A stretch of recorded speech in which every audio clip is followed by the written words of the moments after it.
ওকে, so next হচ্ছে Platyhelminthes বা ফ্ল্যাটফর্মস। ঠিক আছে, ফ্ল্যাটফর্মস বলা হয় বিকজ দে আর ফ্ল্যাট। ওকে, স্ট্রাকচারটা ওদের খুবই ফ্ল্যাট আর ওয়ার্মের মতো। ওয়ার্ম কেন? বিকজ ওয়ার্মের মতো এরকম কন্ট্র্যাক্ট করে করে এগোয়, এই জন্য দে আর ওয়ার্মস। হ্যাবিট্যাট কীরকম? ফ্রি লিভিং বা প্যারাসাইটিক, জেনারেলি প্যারাসাইটিকই হয় অ্যাকচুয়ালি। আর যদি প্যারাসাইটিক হয় বডির ভেতরে থাকে, বডির বাইরে থাকে না। প্যারাসাইটও দু ধরনের হতে পারে। প্যারাসাইট দু ধরনের হতে পারে তো, এন্ডো প্যারাসাইট, একটো প্যারাসাইট। এন্ডো প্যারাসাইট মানে বডির ভেতরে, যেমন আমাদের ইন্টেস্টাইনের ভেতরে কিছু কিছু প্যারাসাইট আছে। একটো মানে বডির বাইরে, যেমন কাউ ক্যাটেলের গায়ের ওপরে লোমের সাথে কিছু কিছু প্যারাসাইট থাকে, সেগুলো একটো প্যারাসাইট। বা লাইস, উকুন যেমন আমাদের মাথার ওপরে থাকে, বডির ওপরে, দোজ আর একটো প্যারাসাইট। সো প্ল্যাটফর্মস যদি প্যারাসাইট হয় তো ওরা এন্ডো প্যারাসাইট হয়। ঠিক আছে, সিমেট্রি কীরকম হতে পারে? বাইল্যাট্রালি সিমেট্রিক্যাল হতে পারে। বাইল্যাট্রালি মানে কি? তুই একভাবেই কাটতে পারবি, অনলি ওয়ান প্লেনে কাটতে পারবি, সিমেট্রিক্যাল হবে। ডরসো ভেন্ট্রালি ফ্ল্যাটেন্ড মানে ওপর থেকে নিচ, ডরসাল সারফেস ভেন্ট্রাল সারফেস দুটোই ফ্ল্যাটেন্ড, ওপর থেকে নিচ পুরো ফ্ল্যাট স্ট্রাকচার হয়। ঠিক আছে, দে আর ট্রিপ্লোব্লাস্টিক। ঠিক আছে, ট্রিপ্লোব্লাস্টিক কিন্তু এবার থেকে ট্রিপ্লোব্লাস্টিক ছিল। এপিডার্মিস, এন্ডোডার্মিস আর মেসেনকাইম, মাঝখানের লেয়ারটাকে কি বলা হবে? মেসেনকাইম। প্ল্যাটফর্ম থেকে সব কটা এবার দেখতে পাবি ট্রিপ্লোব্লাস্টিক। তিনটে এমব্রায়োর যে তিনটে লেয়ার থাকে, সেই তিনটে লেয়ার থেকে বিভিন্ন বিভিন্ন অর্গানের উৎপত্তি হয়, সেটাকেই ট্রিপ্লোব্লাস্টিক বলা হয়। আউটারটা এপিডার্মিস, ভেতরেরটা এন্ডোডার্মিস, মাঝখানে লেয়ারটাকে মেসেনকাইম বা প্যারেনকাইমা বলা হয়। ঠিক আছে, লেভেল অফ অর্গানাইজেশন এবার দেখ। প্রথম দেখতে পাবি এখানে organ system level. Organ form করতে শুরু করেছে, এতক্ষণ দেখছিলি প্রথমে সেল ছিল, তারপরে দেখলি সেল থেকে শুধু টিস্যু অবধি গেছিল, অর্গানস ফর্ম করেনি। ফ্ল্যাটফর্মে এবার দেখতে পাবি অর্গান, ছোট ছোট, খুব ছোট ছোট অর্গানও ফর্ম করেছে। ঠিক আছে, body cavity or coelom is absent. Body cavity মানে কি? এই মাঝখানের যে ফাঁকা জায়গা, এই যে মাঝখানের ফাঁকা জায়গা, যেমন এদের ছিল পরিফেরা, এদের কিন্তু সেই বডি ক্যাভিটি বা ফাঁকা সেই জায়গাটা নেই। এদের ধর কীরকম হয়? এই ধর ওদের বডিটা হয়তো এরকম ফ্ল্যাট, তো এর মধ্যে এরকম বিভিন্ন বিভিন্ন রকম অর্গ্যানস আছে। ঠিক আছে, এর মাঝখানে কোনো ফাঁকা জায়গা নেই। বডি ওয়ালটা আছে, বডি ওয়ালটা আছে আর ভেতরে অর্গ্যান আছে। তো বডি ওয়াল আর অর্গ্যানসের মধ্যে, বডি ওয়াল আর অর্গ্যানসের মধ্যে একটা স্ট্রাকচার থাকে বা একটা জিনিস দিয়ে তোর ভরা থাকে, সেটাকে বলা হয় মেসেনকাইমা। বডি ওয়াল আর অর্গ্যানের মধ্যে যেই জিনিসটা দিয়ে মাঝখানে দাঁড়িয়ে থাকে সেটাকে বলা হয় মেসেনকাইমা। ঠিক আছে, না হলে কোনো ফাঁকা জায়গা তুই কিছু পাবি না, যার জন্য ওদেরকে কি বলা হয়? অ্যাসিলোমেট। কোনো ক্যাভিটি বা কোনো সিলোম নেই, ওই জন্য অ্যাসিলোমেট বলা হয়। নেক্সট পয়েন্টটা দেখ, important, cephalization. Cephalization, what is cephalization? আচ্ছা, সেফেলাইজেশন হচ্ছে এই যে নার্ভাস যে অর্গ্যানগুলো আছে, নার্ভ সেন্স অর্গ্যান যেগুলো আছে আমাদের বডিতে, সেন্স অর্গ্যানের মেইন স্ট্রাকচার কোথায় আছে রে? আমাদের বডিতে সেন্স অর্গ্যানের মেইন স্ট্রাকচার হচ্ছে হেড বা ব্রেন, ইজন্ট ইট? ব্রেন, তারপরে মেডুলা অবলঙ্গাটা বা স্পাইনাল কর্ড, এগুলো। তো আমাদের যা যা সেন্স অর্গ্যানের যে কনসেন্ট্রেশনটা কোন দিকে? একটা দিকে, অ্যান্টেরিয়ার দিকে, সামনের দিকে বা অ্যান্টেরিয়ার দিকে বা ওপরের দিকে বলা হয়। এই জিনিসটাকে বলা হয় সেফেলাইজেশন, যেটা এর আগে দেখা যেত না। সেফেলাইজেশন মানে হচ্ছে সেন্স অর্গ্যান বা নার্ভাস সিস্টেম যেটা, সেটা একদিকে কনসেন্ট্রেটেড। ঠিক আছে, একদিকে কনসেন্ট্রেটেড। এই যে একদিকে কনসেন্ট্রেটেড হওয়াটাকে সেফেলাইজেশন বলে। You can just write a definition of cephalization, লিখে নিতে পারিস। আমি ডিকটেট করছি, তারা লিখে নে। The concentration of sense organs, the concentration of sense organs or nervous control at the anterior end of the body forming a head and brain during evolution and during the development of embryo is called cephalization. ঠিক আছে, এই যে একদিকে concentrated থাকে সেটাকে সেফালাইজেশন বলা হয়। Flat ওয়ার্মসের মধ্যে প্রথম সেফালাইজেশন দেখা গেছে। ঠিক আছে, পার্টিকুলার দেখে বোঝা যায় এদিকটা অ্যান্টিরিয়ার এদিকটা পস্টিরিয়ার, এর আগে বোঝা যেত না। যেহেতু এদের সেন্স অর্গান একদিকে কনসেন্ট্রেটেড, তুই এবার বলতে পারবি আচ্ছা এদিকে সেন্স অর্গান বেশি কনসেন্ট্রেটেড, এদিকটা তাহলে অ্যান্টিরিয়ার। যেমন হিউম্যানসের মধ্যে বোঝা যায়, আমাদের মাথাটাকে অ্যান্টিরিয়ার বলা হয় বিকজ ওখানে সেন্স অর্গান কনসেন্ট্রেটেড, ওই জন্য এখানে ফাইনালি অ্যান্টিরিয়ার এন্ডটা বোঝা গেছে, যেটা ওই জন্য ফ্ল্যাটওয়ার্মসের প্রথম দেখা গেছে কি সেফালাইজেশন। ঠিক আছে, আচ্ছা স্কেলিটাল সিস্টেম এদের কেমন, সেরকম স্কেলিটন বলে কিছু নেই, বাট বডির বাইরে একটা থিক লেয়ার অফ কিউটিকেল আছে। যেমন কিউটিকেল সেই মনে আছে লিভসের ওপর পড়েছিল ভ্যাক্সি লেয়ার, অনেকটা ওরকম টাইপের এদের বডি স্ট্রাকচারের ওপর একটা থিক লেয়ার অফ কিউটিকেল আছে। It protects their bodies from hosts digestive juices. কি বুঝলি এখান থেকে? প্ল্যাটফর্মটা প্যারাসাইটিক, তো প্ল্যাটফর্মটা তো প্যারাসাইটিক। প্যারাসাইটিক মানে কি? এন্ডোপ্যারাসাইট মানে কি কারোর না কারোর বডির ভেতরে থাকে। তো ধরে নে একটা ফ্ল্যাটফর্ম একটা কাউয়ের বডির ভেতরে আছে, আর বডির ভেতরে মানে কোথায় থাকতে পারে? ধর ইন্টেস্টাইনের ভেতরে আছে, ঠিক কি না? এবার ওই কাউয়ের বডির ইন্টেস্টাইন কি করবে? ডাইজেস্টিভ জুস তো সিক্রিট করবে, যেমন আমাদের বডি করে ডাইজেশনের জন্য ডাইজেস্টিভ জুস সিক্রিট করে। And this digestive juices are can erode out the layer. এত স্ট্রং হয় এই ডাইজেস্টিভ জুসগুলো, খাবারের ওপর অ্যাড করে সেগুলোকে ডাইজেশন করে, সেই ডাইজেস্টিভ জুসটা ফ্ল্যাটওয়ার্মের বডিটাকে ডিস্ট্রয় করে দিতে পারে। ওই জন্যে হোস্ট মানে যার বডিতে ইট ইজ রিসাইডিং, সেই হোস্টের বডির ডাইজেস্টিভ জুস থেকে প্রোটেক্ট করে এই থিক কিউটিকেলটা। ঠিক আছে, আর কিউটিকেলের ওপরে কিছু কিছু হুকস আর স্পাইন থাকে, ছোট ছোট হুক আর স্পাইনের মতো স্ট্রাকচার থাকে, that serves as attachment, attach করে বসে থাকে, ইন্টেস্টাইনের মধ্যে অ্যাটাচ করে বসে থাকে। ওকে, অ্যালিমেন্টারি ক্যানেল, যেমন আমাদের বডির অ্যালিমেন্টারি ক্যানেল মাউথ থেকে শুরু হয়, শেষ হয় গিয়ে অ্যানাসে। এদের বডির অ্যালিমেন্টারি ক্যানেল মাউথ থেকে শুরু তো হচ্ছে, বাট আলাদা করে কোনো অ্যানাস এখনো পর্যন্ত নেই। ভেতরে অ্যালিমেন্টারি ক্যানেলগুলো হাইলি ব্রাঞ্চড ইন্টেস্টাইন ফর্ম করছে, কিন্তু আলাদা করে ডাইজেস্টিভ সিস্টেম মোটামুটি ফর্ম হয়েছে, বাট আলাদা করে কোনো সার্কুলেটরি সিস্টেম এখনো পর্যন্ত হয়নি এদের মধ্যে। ঠিক আছে, কোনগুলো ইম্পর্টেন্ট না সেটা তোরা দেখে নিবি। গ্রিন বক্সটা দেখবি, সেখান থেকে সেই পয়েন্টগুলো এখানে, যেমন এই পয়েন্টটাই গ্রিন বক্সে আছে, সো এই পয়েন্টটা পুরোপুরি এক্সপ্লেন করতে হবে। গ্রিন বক্সের মধ্যে মাত্র 4 থেকে 5টা ওয়ার্ডে শেষ করে দিয়েছে, বাট সেই পয়েন্টটাই এখান থেকে এই 3টে লাইনই লিখতে হবে। Remember your in class 11 now, সেই ছোট তুই আর নেই। ঠিক আছে, নেক্সট হচ্ছে respiration. Free living forms respire through body surface. এদের আলাদা করে কোনো respiratory system, lungs, bronchioles, trachea এত হাবিজাবি তো আর নেই এদের মধ্যে। যারা ফ্রি লিভিং মানে যারা প্যারাসাইট হিসাবে থাকে না, যারা নিজেরা ইন্ডিপেন্ডেন্টলি থাকে, তারা বডি সারফেস দিয়ে রেসপায়ার করে। বাট যারা প্যারাসাইটিক হয়, যারা অন্য কারোর বডির মধ্যে রিসাইড করে, তারা অ্যানএরোবস হয়, মানে অক্সিজেন ছাড়াও তারা বাঁচতে পারবে।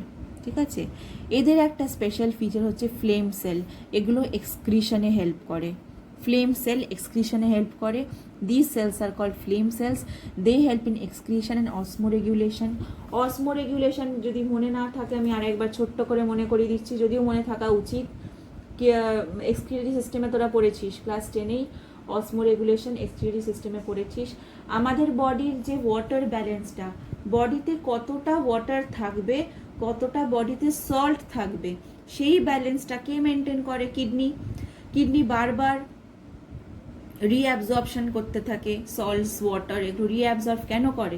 বিকজ বডির যে নর্মাল ওয়াটার আর সল্ট কনসেন্ট্রেশন সেটা মেনটেন করতে হবে। এই যে ওয়াটার সল্টটা রেগুলেট করছে, অসমোটিক প্রেশারটা রেগুলেট করছে। What is osmotic pressure? যে কতটা ওয়াটার অ্যাবজর্ব করার টেন্ডেন্সি, সেটা অসমোটিক প্রেশার। এই যে অসমোটিক প্রেশারটা কনস্ট্যান্টলি মানে রেগুলেট করছে, সেটাই অসমোরেগুলেশন। যদি ভুলে গিয়ে থাকিস বইয়ের ওপরে এখানে লিখে নিতে পারিস, osmoregulation is the maintenance of constant osmotic pressure in the fluids of an organism by the control of water and salt concentrations. তো এই অসমোরেগুলেশনে আমাদের বডিতে যেমন কিডনি হেল্প করে, এই অসমোরেগুলেশনে তেমন এদের বডিতে ফ্লেম সেলস বলে কিছু সেলস আছে, তারা হেল্প করে।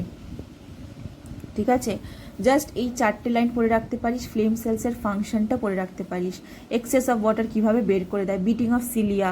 সিলিয়া মানে বডিতে ছোট ছোট হেয়ার আছে, সেই হেয়ার লেগ স্ট্রাকচার এরকম করে বিট করে করে করে করে ওয়াটার, এক্সেস অফ ওয়াটার ওরা কীভাবে রিমুভ করে অসমো রেগুলেশন মেনটেন করে। জাস্ট এই 4টে লাইন ফ্লেম সেলসের ব্যাপারে পড়ে রাখতে পারিস। বাই চান্স ফ্লেম সেলস না জিজ্ঞেস করে তোদেরকে যদি বলে দিল what are protonephridia, don't get confused. Protonephridia মানে কিন্তু ফ্লেম সেলস, ঠিক আছে, কনফিউজ হয়ে যাওয়ার কোনো দরকার নেই।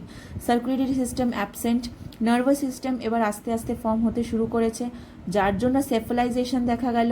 একদিকে কনসেন্ট্রেটেড আছে নার্ভাস সিস্টেমটা, ব্রেনের মতো স্ট্রাকচার, কিন্তু ব্রেনের মতো স্ট্রাকচার, ব্রেন নয়, ব্রেনের মতো স্ট্রাকচার। গ্যাংলিয়া, গ্যাংলিয়া কি মনে আছে তো? নার্ভ সেলসের যে এন্ডিংগুলো একদিকে যেখানে মানে বাঞ্চ হয়ে থাকে, সেটাকে গ্যাংলিয়া বলা হয়। And a few nerve cords that extend lengthwise and are connected by a series of transverse nerve connections.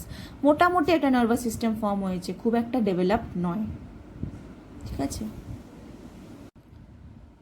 Sense অর্গানের মধ্যে দেখ, যেগুলো প্যারাসাইট হিসাবে থাকে বডির মধ্যে, তাদের মধ্যে কোনো সেন্স অর্গ্যান বা সেন্সারি স্ট্রাকচারস থাকে না।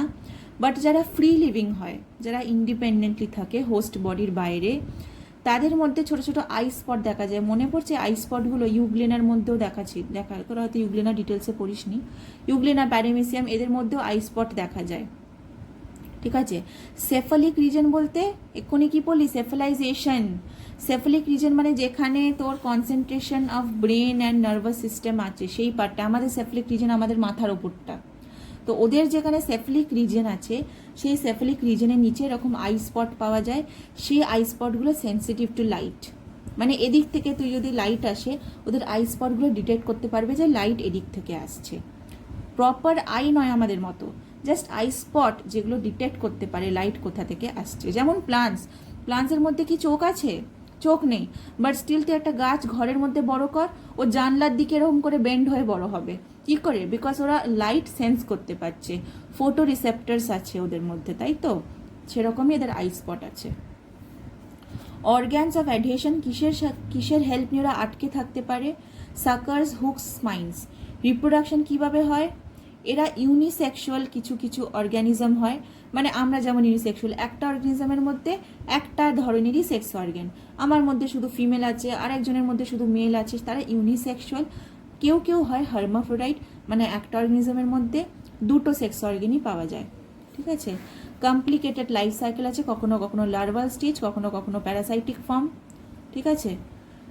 মানে যারা যারা প্যারাসাইটিক তাদের মধ্যে কমপ্লিকেটেড লাইফ সাইকেল, কখনো লার্ভা থাকে, কখনো সেগুলো বড় হয়ে যায়, অন্যরকমভাবে বিহেভ করে, তো লাইফ সাইকেল এদের একটু কমপ্লিকেটেড। যারা প্যারাসাইটিক, যারা ফ্রি লিভিং, তারা একই রকম সারা জীবন বাঁচে, ঠিক আছে।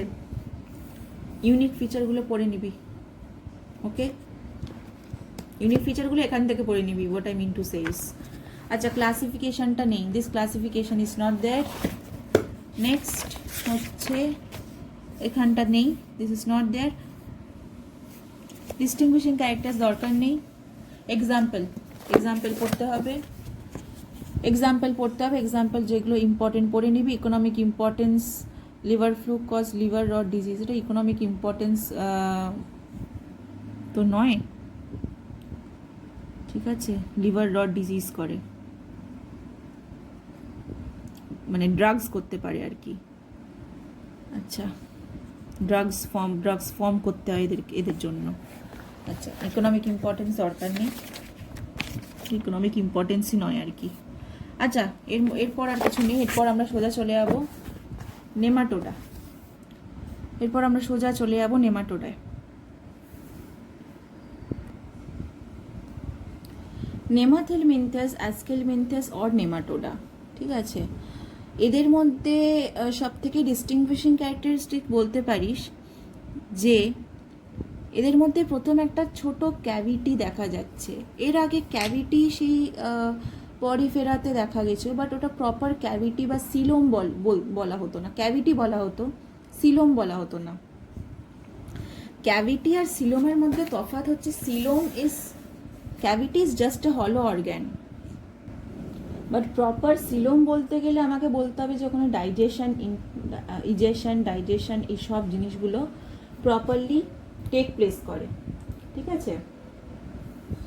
Actually it is a fluid filled hollow cavity, it acts as a protective cushion আর কি।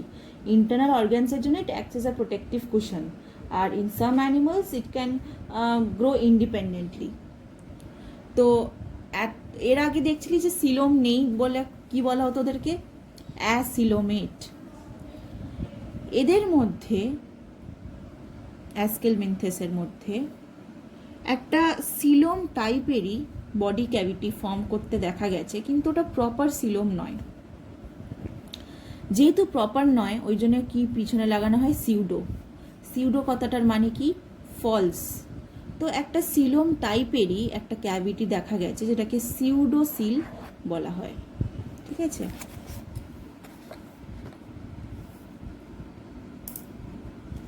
আচ্ছা, সো জেনারেল ক্যারেক্টারিস্টিকে দেখ, habit and habitat. Nematodes are free living or endoparasite. তো আইদার ফ্রি লিভিং বা endoparasite, symmetry, bilateral, symmetrical, triploblastic, 3টে layer থেকে form হয়। Pseudocoelomate animals, I already told you এদেরকে সিউডোসিলোমেট কেন বলা হয়। লেভেল অফ অর্গানাইজেশন দেখ, অর্গ্যান ফর্ম করতে শুরু করেছে, যেমন ফ্ল্যাটফর্মস, এর আগেও দেখলি ফ্ল্যাটফর্মসরা অর্গ্যান ফর্ম করতে শুরু করেছে। সো এরপর তুই সবার মধ্যেই তোরা অর্গ্যান দেখতে পাবি। বডি শেপ কীরকম, আনসেগমেন্টেড, সিলিন্ড্রিক্যাল কিন্তু আনসেগমেন্টেড, মানে এরকম সেগমেন্টেশন নেই। আর্থওয়ার্ম যেগুলো তোরা চারদিকে আমরা দেখি, কিছু কিছু সেগমেন্টেশন দেখা যায়, এদের মধ্যে কোনো সেগমেন্টেশন নেই, তো ওই জন্য unsegmented. Head and appendages are absent, আলাদা করে কোনো মাথা দেখা যায় না। অ্যাপেন্ডেজেস মানে হচ্ছে লিম্ব, মানে তোর এটা যদি এরা ওয়ার্ম লাইক হয় তো, কিন্তু এদের মধ্যে এরকম সেগমেন্টেশন নেই, আলাদা করে কোনো মাথা নেই। আর এরকম অ্যাপেন্ডেজেস আলাদা করে কোনো লিম্ব বলে কিছু নেই, ঠিক আছে, সাইড থেকে কিছু ওদের বেরোয় না, সো কোনো অ্যাপেন্ডেজেস নেই। মেলসের মধ্যে পস্টেরিয়ার, আচ্ছা এদের মধ্যে মেল আর ফিমেল আলাদা করে বোঝা যায়। এই যে আলাদা করে মেল আর ফিমেল বোঝা যায়, এর আগে কিন্তু সেভাবে বোঝা যেত না। যেহেতু এদের মধ্যে মেল আর ফিমেল আলাদা করে বোঝা যায়, এদের মধ্যে বলা হয় sexual dimorphism is seen. Morphism কথাটা দেখে কি দেখতে পাচ্ছিস, মরফোলজি। মরফোলজি মানে কি বলা হয়, বডি স্ট্রাকচারকে মরফোলজি বলা হয়। মরফোলজি যেহেতু আলাদা, কাদের আলাদা, দুটো সেক্সের যেহেতু আলাদা, কি বলা হবে, সেক্সুয়াল ডাইমরফিজম, ঠিক আছে। In males the posterior end is often curved, মেলসদের পিছনের দিকটা একটু কার্ভড হয়, যেমন হিউম্যানসের মধ্যে মেল রিপ্রোডাক্টিভ অর্গান কি, পিনাস, ঠিক তো, পিনাস বলা হয় হিউম্যানসের মধ্যে। এদের মধ্যে মেলসদের বডির যে এন্ডটা একটু কার্ভড থাকে, আর সেটাকে বলা হয় পিনিয়াল সিটা, অনেকটা এখান থেকে ডিরাইভড নামটা, পিনিয়াল সিটা বলা হয়, ঠিক আছে। Body wall thick and tough, longitude muscle, body wall দরকার নেই। বডি ক্যাভিটি, আচ্ছা বডি ওয়াল, হ্যাঁ বডি ওয়ালটা দরকার আছে। লংগিটিউডাল মাসেল ফাইবার্স দিয়ে ফর্ম, মাসেল ফাইবার্স দেখা যায় এদের মধ্যে। Body cavity I told you pseudocoel, proper coelom না, pseudocoel. It is derived from embryonic blastocoel. বারবার বলছি যে এমব্রায়ো যখন আমরা এমব্রায়ো থাকি কি এরা এমব্রায়ো থাকে, যখন এরা এমব্রায়ো থাকে তখন এমব্রায়োর বিভিন্ন লেয়ার আছে, এক একটা লেয়ার থেকে এক একটা অর্গ্যান ফর্ম হয়। এই যে 3টে লেয়ার আছে ট্রিপ্লোব্লাস্টিক, যে 3টে লেয়ার আছে, তার মধ্যে এর মাঝখানে একটা লেয়ারকে ব্লাস্টোসিল বলা হয়। সেই ব্লাস্টোসিল থেকে এই বডি ক্যাভিটিটা ফর্ম হয়। এপিথেলিয়াম দিয়ে কভার্ড কিন্তু নয়, এদের বডি ওয়ালটা, এদের বডি যে ক্যাভিটিটা, এদের যে বডি ক্যাভিটিটার চারদিকে এপিথেলিয়াম দিয়ে এরা কভার্ড নয়। আর এই বডি ক্যাভিটি কি থেকে ফর্ম হচ্ছে? একটা এমব্রায়োনিক লেয়ার থেকে ফর্ম হচ্ছে, যেটাকে ব্লাস্টোসিল বলা হয়।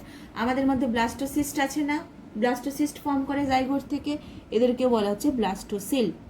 অ্যালিমেন্টারি ক্যানেল আছে, সেন্সারি প্যাপিলা আছে, সেন্স করতে পারে। Circulatory respiratory system absent, excretory tube, excretory pore present. Sexes are separate, আমি এক্ষুনি বললাম সেক্সুয়াল ডাইমরফিজম দেখা যায়। মেলটা একটু ছোট ফিমেলের থেকে, যেহেতু দুজনকে আলাদা আলাদা ডিস্টিংগুইশ করা যায়, একটা ছোট একটা বড়, ওই জন্য সেক্সুয়াল ডাইমরফিজম আছে বলা হয়। স্মলেরটার মধ্যে মানে মেলটার মধ্যে একটু কার্ভড স্ট্রাকচার আছে, যেটাকে পিনিয়াল সিটা বলা হয়। পেয়ার আছে একটা, বাস ডান। এবার এক একটা যে ক্যারেক্টারিস্টিক্স আছে বুঝতে সুবিধা হবে, যেহেতু এই টার্মসগুলোর সাথে ফ্যামিলিয়ার হয়ে গেছিস এবার তোরা। সিলোম বা তোর ট্রিপ্লোব্লাস্টিক, এই যে কথাগুলোর সাথে যে ফ্যামিলিয়ার হয়ে গেছিস, এরপর থেকে মুখস্থ করতে অনেকটা সুবিধে হবে বা বুঝতেও সুবিধে হবে। এক্সাম্পল পড়ে রাখবি, কয়েকটা ইন্টেস্টিনাল রাউন্ড ওয়ার্ম পড়ে রাখবি, ঠিক আছে? এক্সাম্পল তো লাগবেই। এদের ইকোনমিক ইম্পর্টেন্স বলে কিছু না, আমি জানি ইকোনমিক ইম্পর্টেন্স বলে কেন লিখেছে। Harmful they all of them are harmful, কোনো ইম্পর্টেন্স কিছুই নেই এদের, ঠিক আছে? আচ্ছা, এখানে কিছু লাগবে না, এক্সাম্পল লাগবে, জাস্ট এক্সাম্পল পড়ে নিবি। নেক্সট হচ্ছে ফাইলাম অ্যানিলিডা। আচ্ছা, phylum annelida I will not start today because অ্যানিলিডাটা একটু টাইম লাগবে। অলরেডি আমি অনেকগুলো ফাইলাম পড়িয়ে দিয়েছি, এই ফাইলামগুলোই আগে ভালো করে পড়, অনেক কটা পড়ানো হয়ে গেল। We will continue with phylum annelida the next day. এত অবধি ভালো করে পড়, মুখস্থ করার চেষ্টা কর, কিছু ফেলে রাখিস না, ইউ উইল সাফার পড়ে না হলে। অনেক পড়ার আছে, প্রচুর পড়ার আছে, এখন থেকে ফেলে রাখতে শুরু করিস না। ওকে, ঠিক আছে, বাই।